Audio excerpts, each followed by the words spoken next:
I've heard you talk about inflation-protected bonds, Yes. and up until this point, I've been using tax-free, and I had never heard you mention tax-free as a temporary place to put it until, I need to take it and invest it in the market, which I Yes. do.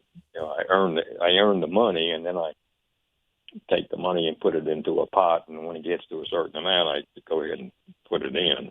Yes. So I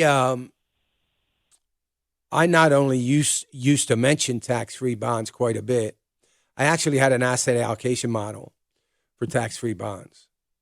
About 5 years ago, 6 years ago, I got concerned about where tax-free bonds were going, and that's all been confirmed now over the years. So the beauty of tax-free bonds, municipal bonds, you've been buying them, is that they're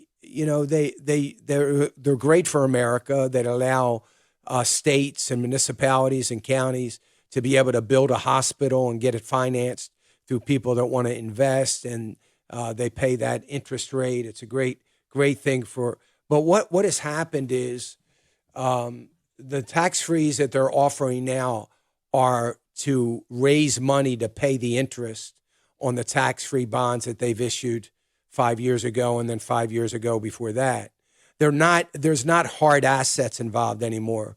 You buy a municipal bond in Georgia, a Georgia municipal bond or state bond, and you're not building a hospital, you're not building roads, you're not building a bridge, you're not putting a sewage treatment plant in, you're not doing any of that. There's no hard assets. It's only to raise money. They're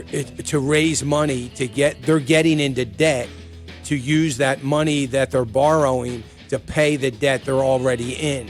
And that's been pretty prevalent around the country. So I've soured on them a little bit.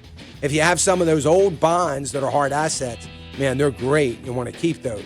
But that's why I don't talk a lot about them. I've kind of soured a little bit on them for that reason. Hey, remember to click the subscribe button right here on the screen. And don't forget to hit the notification bell so you'll be notified when new content is added. And more importantly than anything, you don't want to miss all 3 live hours of Financial Issues every day from 9 to noon. And you can watch it on FISM.tv. That's FISM.tv.